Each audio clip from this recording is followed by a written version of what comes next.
मैं आपको बताने वाला हूँ कि अभी जो मेजर चेंजेस आए हैं टैक्स रिजिम के अंदर और न्यू टैक्स पॉलिसीज़ जो आई है उसमें क्या लूपहोल्स है और क्या वो बेनिफिशियल है।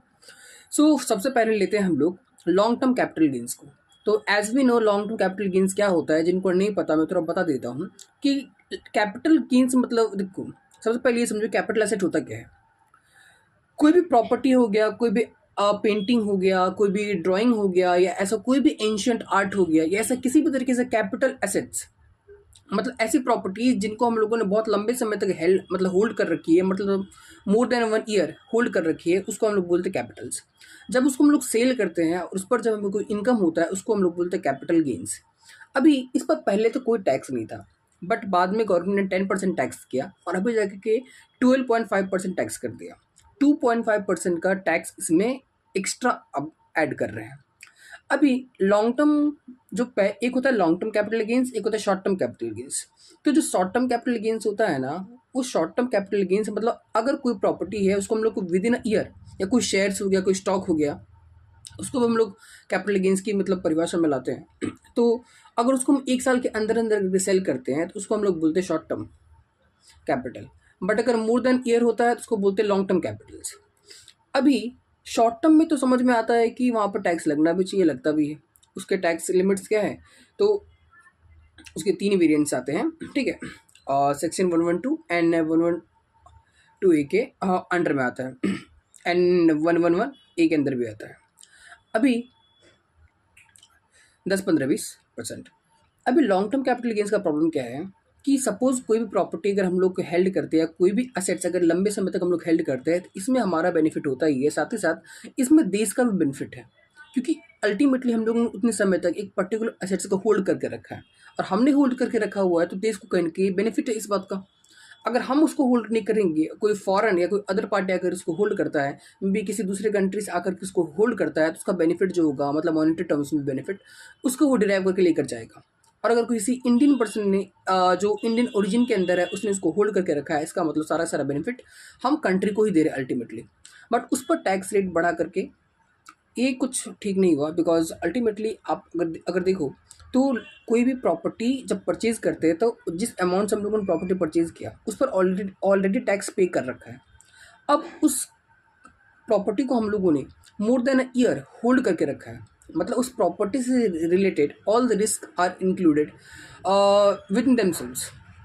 बट जब बात आती है टैक्स की तो वो एक्स्ट्रा हो जाता है, एंड जिस अमाउंट पे आपने ऑलरेडी ऑलरेडी टैक्स पे करके रखा हुआ था, अब वो अमाउंट आपने कहीं इन्वेस्ट कर दिया, प्रॉपर्टी परचेज की, उसको होल्ड किया, रिस्क आपका, उसके बाद उस पर जो टैक्स मतलब उसको बेच रहे हैं, सेल कर रहे हैं, और फिर जो इनकम आ रही है उस पर भी आपको टैक्स पे करना पड़ रहा है। तो this is not so fair. Second thing आती है कि शॉर्ट टर्म कैपिटल गेन्स। तो शॉर्ट टर्म कैपिटल गेन्स पे कहीं कहीं इस पर 15% कर दिया गया है, कहीं कहीं 20% कर दिया गया है। So it's okay, because short term capital gains में गवर्नमेंट को कुछ खास फायदा नहीं होता है, बिकॉज वो बहुत ही शॉर्ट टर्म रहता है एंड रिस्क ओरिएंटेड रहता है। और दूसरी चीज़ों पर आते हैं कि बहुत से असेट्स को ना कैपिटल असेट्स घोषित कर दिया गया है अगर वो 1 साल से ज़्यादा रहे तो। पहले मैंने कहा कि 1 साल तक अगर कोई असेट अपने पास रहता है तो वो शॉर्ट टर्म कैपिटल में आता है, और 1 साल से ज़्यादा होता है तो लॉन्ग टर्म कैपिटल में आता है। बट इसमें थोड़ी बहुत क्राइटेरिया है। लाइक अगर शेयर्स की बात करें तो जो लिस्टेड शेयर्स है, मतलब लिस्टेड कंपनी के शेयर्स, जो अनलिस्टेड कंपनी के शेयर्स है, अब 24 मंथ्स एंड कहीं कहीं 36 मंथ्स का भी क्राइटेरिया है लॉन्ग टर्म के लिए। बट अब वहाँ पे ना क्या कर दिया गया है कि कुछ जगहों पे 24 मंथ को हटा करके सिर्फ और सिर्फ 1 ईयर कर दिया गया है। ओके, अगर बात करें हम लोग की मेजर चेंजेस जो आए हैं वो आया फॉरेन कॉर्पोरेट टैक्स पर, उसको रिड्यूस्ड कर दिया गया 25% तक। एंड अपार्ट फ्रॉम दिस जो एक मेजर चेंज आया है जो मुझे भी ठीक नहीं लगा, वो है सैलराइड पर्सन का जो टैक्स है उसमें। कैसे है कि पहले बेसिक एग्जेम्पशन लिमिट था 50,000, बट अभी उसको बढ़ा करके 75,000 कर दिया गया है, और ये न्यू टैक्स रिजीम के अंदर किया गया है, मतलब सेक्शन 115 BAC के अंदर किया गया है, जो डिफ़ॉल्ट, इसी को डिफ़ॉल्ट टैक्स रिजीम भी कहते हैं। बट जो पहले वाला टैक्स रिजीम था उसमें 50,000 ही मेंटेन्ड है, बट जो न्यू डिफ़ॉल्ट टैक्स रिजीम है सेक्शन 115 BAC, वहाँ पर इसको बढ़ा दिया गया है, 75,000 तक कर दिया गया है। अभी सेक्शन 115 BAC ये आप पर डिपेंड करता है कि आप उसको चूज़ करते हो या नहीं करते हो। और जो अभी न्यू स्लैब रेट आया है टैक्स का, वो भी सेक्शन 115 BAC के लिए एप्लीकेबल है। ठीक है। आ, तो स्लैब रेट कैसा है कि सपोज 3 लाख तक अगर आपकी इनकम है, अगर आपकी इनकम 3 लाख तक है, and if you are salaried person हो, या इनकम फ्रॉम हाउस प्रॉपर्टी है, या लॉन्ग टर्म कैपिटल गेंस की इनकम है, यहाँ पर एप्लीकेबल होता है, पार्टनरशिप में एप्लीकेबल हो जाता है। तो अगर आपकी इनकम, ये बिजनेस पर एप्लीकेबल नहीं है, ओके, जो इनकम फ्रॉम बिजनेस इस पर एप्लीकेबल नहीं है, ये सिर्फ सैलरी एंड पार्टनरशिप फॉर्म पर एप्लीकेबल है, और हाउस प्रॉपर्टी पर भी। तो अगर आपकी इनकम 0 से लेकर के 3 लाख के बीच में है तो आपको टैक्स पे नहीं करना है। वैसे भी इतनी बेसिक एग्जेम्पशन लिमिट पहले भी थी। अगर आपकी इनकम 3 लाख से 7 लाख के बीच में होती है तो आपको टैक्स पे करना पड़ता है 5%। और अगर आपकी इनकम 7 लाख से 10 लाख होती है तो आपको टैक्स पे करना पड़ता है 10% के बीच में, मतलब जो अमाउंट रहेगा उसको 10% आपको पे करना होगा। अगर आपकी इनकम 10 से 12 लाख के बीच में है तो आपको 15% टैक्स पे करना है, और 12 से 15 लाख है तो आपको 20% टैक्स पे करना है, और अगर 20 लाख से ऊपर है तो आपको टैक्स पे करना है टोटल 30% ऑफ योर इनकम। ये स्लैब रेट के अकॉर्डिंग है, तो इसका कैलकुलेशन स्लैब रेट के अकॉर्डिंग ही होता है। फ्लैट रेट 30% नहीं होता, स्लैब के अकॉर्डिंग जैसे जैसे आपकी इनकम आती जाएगी कैलकुलेट होता है। अभी इसमें जो प्रॉब्लम है वो ये, उससे पहले मैं आपको ये बता दूं कि सेक्शन 112 आपको रिबेट मिलता था, ओके, तो 12,500 का रिबेट आपको मिलता था, जो एप्लीकेबल होता है ऑलमोस्ट 3 लाख से 7 लाख के बीच में। नाउ अगर देखा जाए तो टैक्स, जो टैक्स रेट है, जो स्लैब रेट है, तो वो स्लैब रेट में कोई मेजर चेंज नहीं कर दिया गया है। अगर देखा जाए तो स्टैंडर्ड डिडक्शन भी आपको मिला हुआ है 75,000 तक का, तो इसमें कोई मेजर डिडक्शन नहीं कर दिया गया है, मतलब मेजर चेंजेस नहीं कर दिया गया है। लेकिन भले हमें दिख ना रहा हो कि मेजर चेंजेस है कि नहीं, but if we will see very carefully तो मालूम पड़ेगा कि जो टैक्स रेट्स हैं उसमें गवर्नमेंट एक मॉडरेट अमाउंट हर एक स्लैब रेट के अंदर ले रही है इन कंपैरिजन टू जो normal provision of the act है। उसमें अगर पहला वाला देखें, जो अभी भी लोगों के पास ऑप्शन है, आइदर सेक्शन 115 BAC यूज़ करें या फिर जो नॉर्मल प्रोविजन ऑफ टैक्स होता है उसके उस रिजिम में जाए। तो उसमें कैसा था कि आपको टैक्स पे करना है, तो वहाँ पर कैसा है कि 3 लाख तक, 2.5 लाख तक आपको बेसिक एग्जेम्पशन लिमिट मिलती थी, और 2.5 लाख से 5 लाख के बीच में आपकी इनकम है तो आपको 5% टैक्स पे करना है। बट 12,500 का आपको रिबेट मिल जाता है।